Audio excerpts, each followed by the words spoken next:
Hello friends, আজকে আমাদের কাশ্মীর ভ্রমণের ষষ্ঠ দিন। আজকে আমরা যাব মানসবল লেক এবং ক্ষীরভবানী টেম্পল, স্থানীয়ভাবে যাকে তুলমুল মন্দির নামেও ডাকা হয়।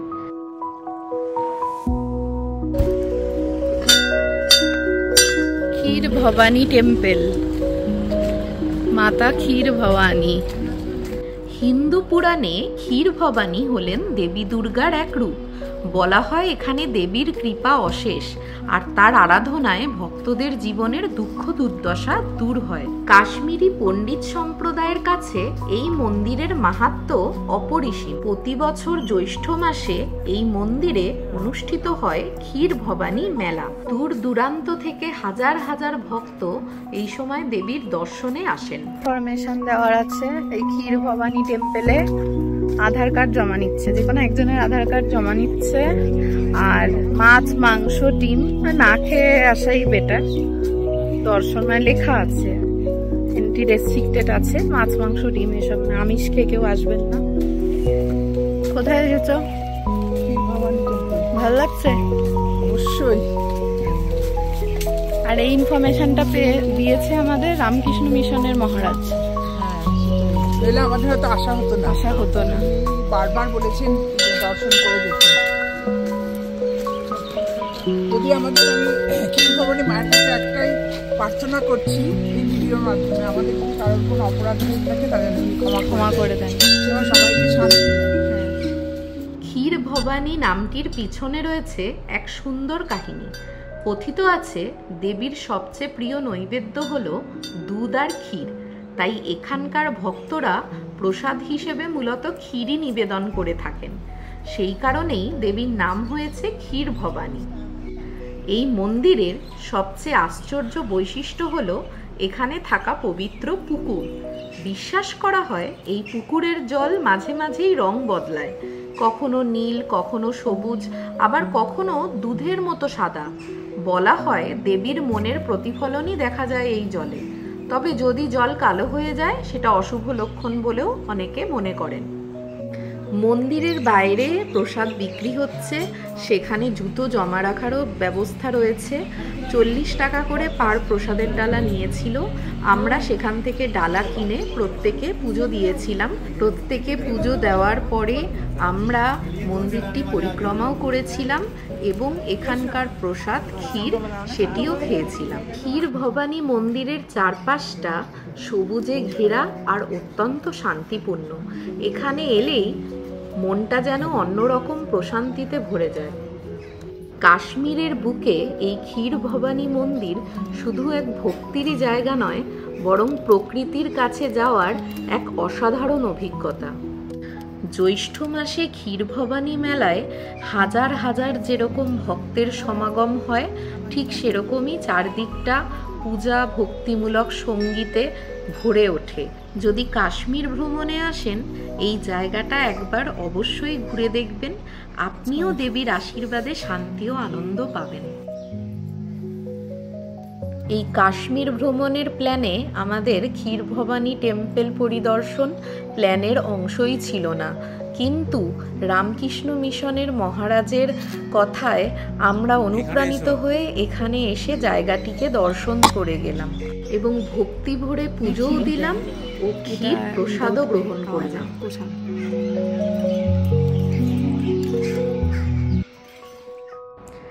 আজকে ছিল আমাদের শ্রীনগরের হোটেল ক্যানোপাস ইনের চেক আউট ডে।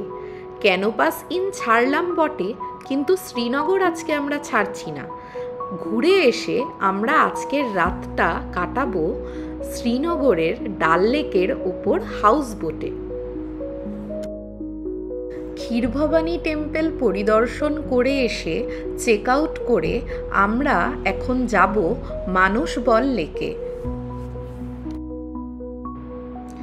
কাশ্মীরে আসার পর থেকে প্রত্যেকটা দিন আমরা এত ঘুরেছি, আজকের দিনটি তাই আমাদের ছিল একটি রিল্যাক্সেশন ডে।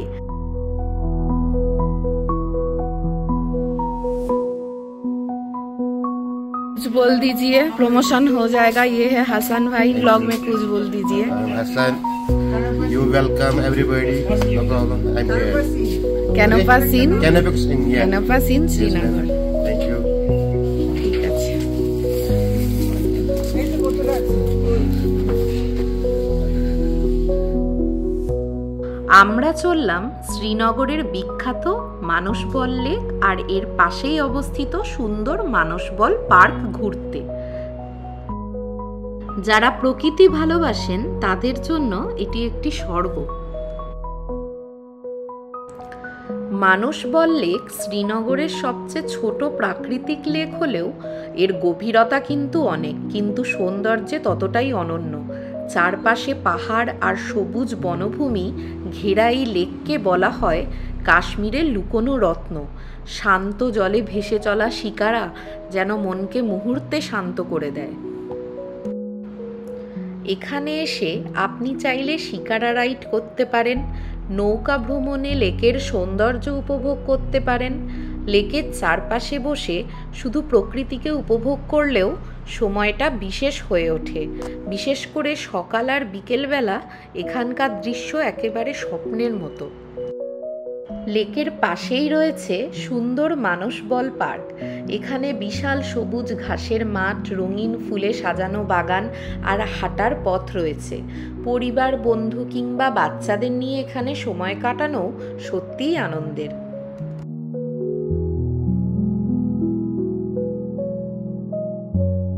লেকের নীল জল, সবুজ পার্ক আর চারপাশের নীরব প্রকৃতি সব মিলিয়ে মানসবল জায়গাটা আপনাকে এক অন্যরকম প্রশান্তি দেবে।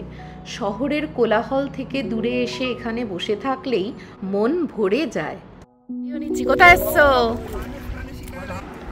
মানসবল পৌঁছে আমরা এই পারের পার্কে কিছুক্ষণ সময় কাটিয়ে শিকারা ভাড়া করে অপর দিকে গেছিলাম। প্রত্যেকটি শিকারা 700 টাকা করে নিয়েছিল।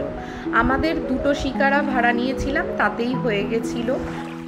এই মানসবল হ্রদটিকে কাশ্মীরের রত্ন বলা হয়। এটি কাশ্মীর উপত্যকার গন্দরবল জেলায় অবস্থিত।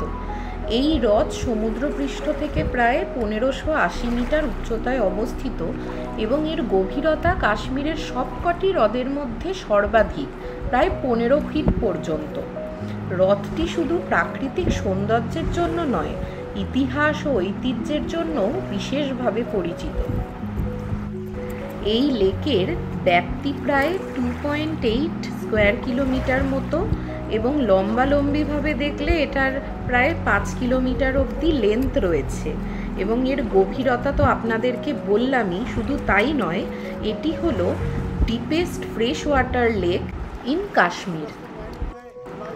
মানসবল নামের উৎপত্তি হিন্দু ধর্মগ্রন্থের পবিত্র মানস সরোবর হ্রদ থেকে, যা তিব্বতের কৈলাস পর্বতের কাছে অবস্থিত। সেখান থেকেই এই মানসবল শব্দটি এসেছে। স্থানীয় মানুষদের বিশ্বাস এই হ্রদটি মানস সরোবরের প্রতিরূপ এবং এটি একটি পবিত্র লেক। এখনো পর্যন্ত এখানে এই হ্রদে কখনো কোনো দুর্ঘটনার সম্মুখীন কেউ হয়নি, তাই হিন্দুদের কাছে এই লেকটি প্রচণ্ড পবিত্র একটি লেক। মুঘল যুগে মানসবল হ্রদ বিশেষ গুরুত্ব লাভ করে। সম্রাট জাহাঙ্গীর এবং তার স্ত্রী নূরজাহান এই হ্রদের তীরেই সময় কাটাতেন। নূরজাহানের নির্দেশে এখানে এক সুন্দর মুঘল বাগান নির্মিত হয়, যা আজও জারকা বাগ নামে পরিচিত। ইতিহাসে জানা যায় এই হ্রদ আশেপাশের গ্রামগুলির জীবন ধারণের মূল উৎস ছিল। কৃষিকাজ, মাছ ধরা এবং পরিবহন ব্যবস্থার জন্য স্থানীয় মানুষ বহু শতাব্দী ধরে মানসবলের জলেই নির্ভর করেছেন। মানসবল লেকের ধারের এই মুঘল গার্ডেনে আসার সময় আপনারা ফিশিং পয়েন্ট দেখতে পারেন। একটি ফ্লোটিং ভিউ পয়েন্টও রয়েছে, যেখানে আমাদেরকে নামতে বলা হচ্ছিল, কিন্তু আমরা ভয়ের চোটে নামতে পারিনি। আসার পথে মিথ্যে বলবো না, একটু তো ভয় লাগছিলই। যদিও এখানে এর আগে কোনো দিনও দুর্ঘটনা ঘটেনি, সেই মনের জোরেই আমরা এক পার থেকে আরেক পারে সবাই মিলে চলে এসেছিলাম। মানসবল হ্রদের তীরে অবস্থিত এই মুঘল বাগান তো ঐতিহাসিক এক নিদর্শন। বর্তমানে এটি একটি পর্যটন কেন্দ্রেই পরিণত হয়েছে। এখানে আসার পর আমরা নানা রঙের বিভিন্ন ফুল দেখছিলাম। খুব সুন্দর সাজানো একটি বাগান। আসার সাথে সাথেই এখানে লোকাল কয়েকজন এসে আমাদেরকে অফার করলেন যে এখানে খুব ভালো লেকের মাছ থেকেই তৈরি বিভিন্ন রকমের রেসিপি ট্রাই করার জন্য ওনারা বললেন। তো আমরা তারপর ঠিক করলাম যে এখানেই আমরা লাঞ্চটা করে নেব। मतलब वो क्या स्पेशल कप स्पेशल बहुत टेस्ट है, कोई याद करेगा कैसे हार क्या करेगा। তো ওনারা যেই ফুড আইটেমগুলোর নাম বলছিলেন, একটি তার মধ্যে খুব যেটা এখানে খুব জনপ্রিয় সেটি ছিল ফিশ কান্তি। ওনারা বলছিলেন একবার খেয়ে দেখার জন্য, তাই আমরাও অর্ডার করেই দিয়েছিলাম। সাথে ছিল রুটি, ফিশের বিভিন্ন কাবাব, এবং এই যে ফিশ এটা কিন্তু মানসবল লেক থেকে ধরা, তাই ফিশের নাম তো বলতে পারবো না, কিন্তু খাবারগুলো খেতে খুব টেস্টি ছিল। ফিশ কান্তিটা খেতে জাস্ট অসাধারণ ছিল। প্লিজ এখানে গেলে অবশ্যই সবাই একবার ট্রাই করবেন। মানসবল থেকে শিকারা করে এই পারে এসেই সুন্দর পার্কটা দেখতে পাচ্ছ। দেখো এখানে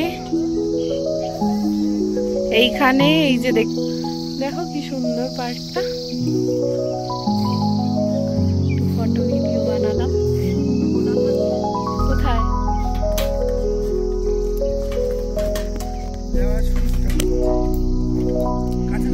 फिश कांती, ये है फिश कांती। बिल्कुल। ये फिश कबाब, फिश कबाब, ये फिश का शमी कबाब, शमी कबाब। ये रोटी, अब रोटी रोटी तो नहीं बोला था। कोई बात नहीं, कितना खाएगा। तो ये चीनी की पैकेट चाय, चीनी मैंने साथ लाया, जिसकी साथ लाना है चीनी के पैकेट, चीनी में यहाँ আমরা মানসবল থেকে আমাদের মানসবল ঘোরা কমপ্লিট। এখন আমরা আবার ফিরে যাচ্ছি। খুবই ভালো কাটালাম। আমাদের টোটাল এই ট্রিপটাতে সময় লেগেছিল 2 থেকে 3 ঘন্টার মতো। খুব ভালো লাগছে, দারুণ লাগছে। আশীর্বাদ করি রাজা আর পায়েল আরো অনেক জায়গায় দেখা যাচ্ছে ছোট ছোট মাছ। মানসবলের এই স্বচ্ছতা আমাদের মন কেড়েছিল। এত স্বচ্ছ জল যে জলের নিচের এই গাছপালা, মাছ সবই স্পষ্টভাবে দেখা যাচ্ছিল।